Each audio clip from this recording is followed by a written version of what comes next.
स्थिति होगा इसको हम लोग खुद समझ रहे हैं। अभी हम लोग के रोटी बनावे के कहिएगा तो रोटी बनेगा, भूखले मर जाइएगा। जब से सक्षमता परीक्षा की बात उठी है, नियोजित शिक्षक गाहे बगाहे इसका विरोध कर रहे थे।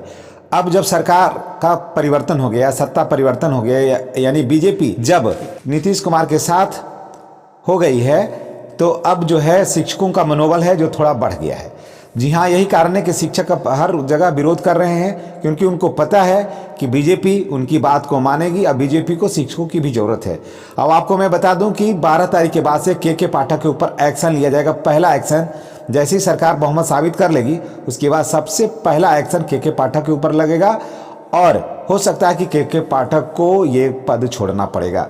जी हाँ दोस्तों, जिस तरह से नियोजित शिक्षकों ने विरोध किया है और एकत्रित हुए हैं, सारे एक मंच पर आए हैं, तब से अब शिक्षकों में एक नया जोश है। अब शिक्षक संगठित हो गए हैं, वो खंड खंड में नहीं बटे हुए हैं। अब शिक्षकों को ये भरोसा है कि अब उनकी मांग को मानी जाएगी, कारण कि अब बीजेपी सत्ता में है और बीजेपी हमेशा शिक्षकों के साथ खड़ी रही है। और इस बार नियोजित शिक्षक बीजेपी की तरफ काफ़ी आशा भरी निगाहों से देख रहा है। जो भी शिक्षक है, जितने भी संगठन थे, जो भी शिक्षक हैं, वो आशा भरी निगाहों से देख रहे थे और निश्चित रूप से इस पर कोई ठोस निर्णय लिया जाएगा। कारण कि के पाठक ने, जैसा कि कमेटी का गठन हुआ था, उसके बाद इसने एक लेटर जारी किया कि जो भी सभी नियोजित शिक्षकों को हर हाल में सक्षमता परीक्षा देना है, अगर नहीं भी भरिएगा तो 3 ऑप्शन बिना भरे लेप्स कर जाएगा, जो कि ऐसा आज तक के इतिहास में कहीं नहीं हुआ, किसी देश में नहीं हुआ, न किसी राज्य में हुआ। तो ये ऐसा आखिर कैसे हो सकता है? ये समझिए कि ये निर्णय जो है वो बिल्कुल मूर्खतापूर्ण निर्णय है। ये कहीं से भी जायज नहीं है। संविधान से चलता है देश, के पाठक के आदेश से देश नहीं चलता है। और नियोजित शिक्षक जब वहाँ जाएंगे, कोर्ट में जाएंगे, तो निश्चित रूप से ये रोक लगेगा, और क्योंकि मामला कोर्ट में है। और दूसरी बात ये जान लीजिए कि नियमावली में कहीं ऐसा नहीं है कि उनको फिर राजकर्मी का दर्जा पाने के लिए उन्हें फिर देना होगा अलग से परीक्षा, ऐसा कहीं नहीं है। इसलिए नियोजित शिक्षकों को घबराने की जरूरत नहीं है, एकजुट हो जाइए, कारण कि आपकी बात बिल्कुल मानी जाएगी।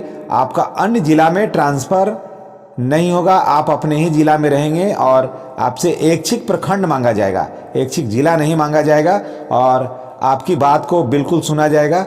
अभी सरकार थोड़ा बिजी है, उसे कारण कि अभी नीतीश कुमार जो हैं वो कल दिल्ली जाने वाले हैं, यानी कि 6 को दिल्ली जाएंगे।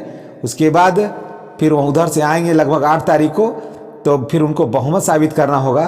तो ऐसी स्थिति में अभी सरकार इन बातों से हट करके अभी सरकार अपना अस्तित्व बचाने में लगी हुई है। सरकार ये चाहती है, कारण कि 12 तारीख को बहुमत साबित करना है। तो ऐसे में बहुमत साबित करने के बाद सरकार एक्शन में आएगी और निश्चित रूप से नियोजित शिक्षकों की जो मांग है उस पर सहानुभूतिपूर्वक विचार किया जाएगा। यही देख रहे हैं कि क्या कुछ कह रही है ये नेत्री, आइए सुनते हैं।